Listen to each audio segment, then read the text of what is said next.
Olá, sejam bem-vindos de volta. Eu sou Felipe Novaes, professor de Direito Civil, e hoje a gente continua falando sobre os direitos da personalidade.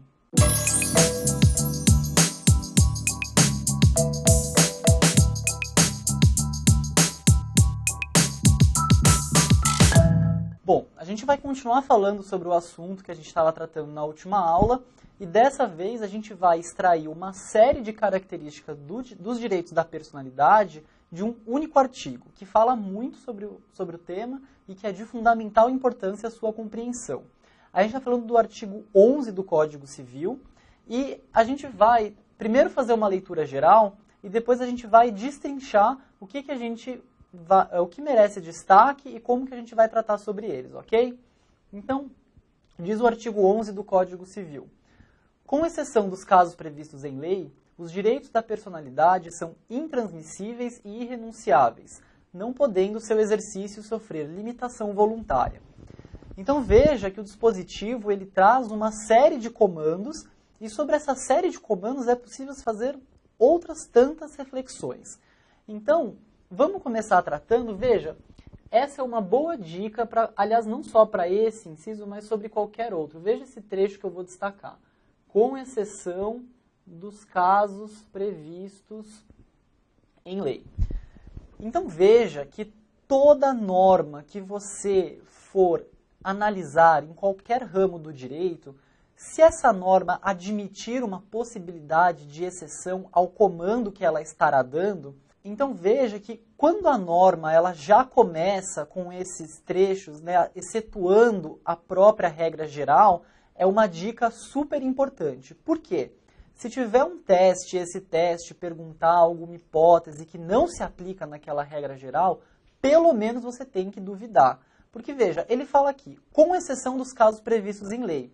Então, ele está dando uma margem para o legislador ordinário criar outras hipóteses normativas que excetuem essa que ele está dizendo. E esse artigo da lei vai trazer uma série de comandos. Então essa é a primeira dica que tem que ficar atento. Toda norma que começa com salvo disposição em contrário, ou com exceção, ou caso compactuem de forma diversa, etc., qualquer texto legal que implicite ou explicite a possibilidade de se excetuar aquilo que a norma aí, ela começa, né? Salvo disposição em contrário, aí blá, blá, blá. Todo aquilo, quando puder ser excetuado, tem que ficar atento, porque o examinador pode tentar uma pegadinha nesse sentido. Então, essa é a primeira coisa. Aí ele vai e diz o comando. Vamos continuar lendo até o fim. Os direitos da personalidade são intransmissíveis e irrenunciáveis, não podendo o seu exercício sofrer limitação voluntária. Então, ele diz, né, invertendo só para fechar esse ponto.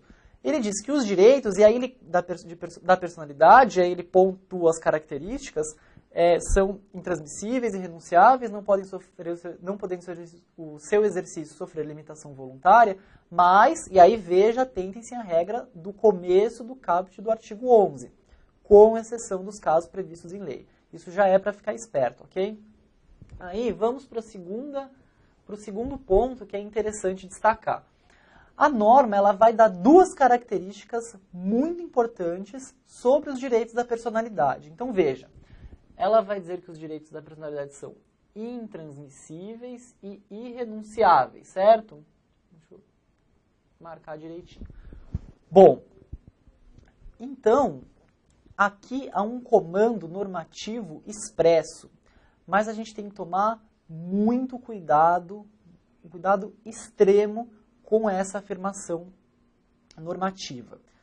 Porque, veja, apesar disso, apesar dos direitos da personalidade serem intransmissíveis e irrenunciáveis, essa não é uma hipótese que a incidência na norma vai ser assim absoluta. Então, primeiro, vamos entender o que o legislador, quando ele caracteriza dessa forma, ele está...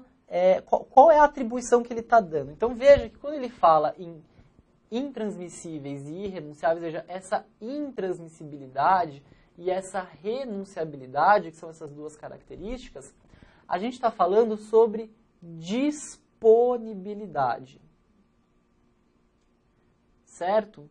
Então, o que a gente está dizendo, o que o legislador quis dizer aqui é o seguinte: primeiro, intransmissíveis. Então, o titular de um direito da personalidade não pode transmiti-lo a outrem. Como é que você transmite? De diversas formas. Você pode fazer uma cessão onerosa ou gratuita, uma alienação. Você pode negociar, você pode doar, enfim. Existem diversas possibilidades que o direito civil vai trazer para bens que são disponíveis e que deles você pode, e que deles aos quais você tem a titularidade, né, a propriedade, você pode transmitir. Então, o primeiro comando da lei nesse sentido de intransmissibilidade e irrenunciabilidade atinge justamente essa esfera de disponibilidade. Vamos falar um pouquinho sobre isso? Os direitos disponíveis são aqueles em que as partes podem fruir, gozar, alienar da maneira como melhor entenderem. Então, por exemplo, se você é proprietário de uma casa, olha, se você é o titular e se não tem gravado ali nenhum ônus real, se não tem nenhum impedimento, alguma constrição eventual em relação àquele bem, é você o legítimo detentor, né, do juízo acerca do que será feito com aquilo. Então, se você quiser morar no imóvel, se você quiser gravar um ônus em cima desse imóvel, se você quiser alugar esse imóvel para alguém, tudo isso pode ser feito. Por quê? Porque o direito de propriedade sobre bens imóveis, nesse tocante, ele é disponível. Agora, o que seria um bem indisponível? O bem indisponível é justamente o oposto. É aquele tipo de direito em que a parte não pode determinar qual será a sua destinação de uma forma livre. Então, por exemplo, o direito à vida. O direito à vida não é disponível, nem mesmo por quem, né, a detém, nem mesmo por quem o detém, né, o direito à vida. Então, por exemplo, existe uma série de cuidados que o legislador tomou em diversos ramos do direito que vão justamente controlar, regular e impedir que as pessoas façam esse uso livre e próprio da vida. Então, existem certas coisas que você pode fazer e certas coisas que você não pode fazer. Tudo que disser respeito às que você não pode, a gente está falando em indisponibilidade. Então, veja, quando o legislador disse isso, ele está falando justamente desse critério de disponibilidade. E ele está dizendo que não é disponível. Você não pode abrir mão desses direitos e você não pode transmiti-los a terceiros. É isso que o legislador está dizendo. Por que então que é preciso ter cuidado e por que tantas afirmações sobre duas características do direito da personalidade, se o artigo 11 foi extremamente claro? Vamos lá. Existe a possibilidade, não obstante esse comando da lei, de você fruir e gozar não necessariamente sobre os direitos da personalidade, mas sobre atributos econômicos que deles são inferíveis. Então vamos lá. Mas o texto da lei é claro. Como é que você está me dizendo isso? Então, uma observação ali da teoria geral, né? Bom, cabe ao operador do direito sempre fazer esse confronto, né? A função de vocês, quando forem advogados, a minha função na minha atuação profissional e etc., como advogado também, é justamente pegar o que dispõe o ordenamento, veja, um comando abstrato, genérico, e encaixá-lo com os fenômenos fáticos, que é aquele fenômeno que a gente chama de subsunção. Então, a subsunção é justamente isso. Você pega um caso concreto, um fato da vida, e aplica aquilo que o ordenamento jurídico disse ou não sobre ele, certo? Então, em suma, a função de um operador de direito é fazer esse confronto entre o mundo ideal, que é aquele imaginado pelo legislador, e a realidade que realmente ocorre. Então, é possível, e foi uma construção doutrinária, jurisprudencial, a observar os fatos que ocorriam, né, justamente em relação a esses direitos, e que chegou a determinadas conclusões. Olha, não obstante a vontade do legislador nesse sentido, a interpretação sistemática e a análise em confronto com os fatos da vida nos permitem dizer que, em relação à disponibilidade, esses bens são parcialmente disponíveis. Então, quando a gente fala em direitos da personalidade, na aplicação deste tocante do artigo 11, a gente tem que entendê-lo que, embora eles tenham essa característica, é possível que as pessoas disponham de atributos da personalidade. Calma, mas está muito abstrato isso, eu não estou entendendo. Eu vou dar um exemplo. Quando você, por exemplo, quando uma pessoa, por exemplo, né, melhor dizendo uma coisa mais genérica, ela vende os seus direitos, né, com exclusividade, seus direitos da imagem, entre aspas, para que uma empresa de cosméticos, por exemplo, se utilize disso, né, e coloque lá o nome da pessoa, a imagem da pessoa, e em contrapartida a essa cessão, ela recebe um salário, ela recebe uma verba, enfim, ela recebe um bônus financeiro por aquela atitude. Então veja, o direito à imagem é um direito da personalidade. Quando a gente for estudar na espécie, a gente vai ver. O direito ao nome é um direito da personalidade. Então, em tese, se eles são intransmissíveis, você não poderia permitir que alguém explorasse comercialmente isso por força desse artigo 11. Mas se trata isso de um aspecto patrimonial do direito da personalidade. E esse aspecto, ele é disponível. Por isso que a gente fala sobre a parcial disponibilidade desses direitos. Bom, mas para que haja isso sem incorrer, né, e a gente já fala na terceira característica, vamos marcar aqui. Vamos usar um laranjinha. Né, que é não podendo o seu exercício sofrer limitação voluntária, né? Então, veja, seria em tese contrastante essas informações, mas não o é justamente porque os direitos da personalidade, ou melhor dizendo, sobre os direitos da personalidade, é possível se extrair aspectos que têm viés comercial, patrimonial e que, portanto, não incidem nessa hipótese.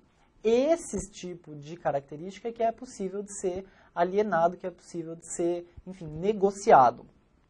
Mas, ainda essa negociação, ela não é livre. E para que ela ocorra, ela precisa obedecer a determinados critérios, e eu destaco 3. O primeiro é que este ato, ele não pode ser permanente. Ele sempre tem que ser temporário. Não pode existir sobre direitos da imagem ou direitos sobre o nome que seja absolutamente permanente, né? Isso já não é possível, isso confronta o sistema protetivo dos direitos da personalidade. Ademais, esse ato, ele não pode ser genérico. Então, olha, eu estou cedendo meu nome genericamente. Não, tem que ser um ato específico para tal marca, por tanto tempo. Veja, né, juntando já o requisito o primeiro requisito que a gente destacou. Para tal marca, para que seja feito determinado uso, com determinadas limitações, etc. e tal. E o terceiro é que, em hipótese alguma, ainda que a pessoa que está fazendo algum uso, negociação, concorde com isso, né, tenha a anuência dessa pessoa, ainda que isso ocorra, em nenhuma hipótese pode ferir os direitos da dignidade do titular, tá? Isso é importante que se saiba e consta. Vamos anotar aqui para quem está precisando, para quem está fazendo o caderno, no enunciado 4º da Jornada de Direito Civil, tá? Então, é o enunciado 4 aqui. Muito importante de ter isso em mente, ok? Bom, basicamente o objetivo dessa aula era isso, a gente viu que nos alongamos bastante para falar sobre as características desse artigo, mas era muito importante que vocês todos conhecessem para que a gente pudesse avançar na matéria, ok? Estamos chegando ao fim de mais uma aula e eu renovo o convite para que vocês continuem compartilhando, continuem divulgando aqui os nossos vídeos e a gente se vê na próxima aula. Muito obrigado e até a próxima.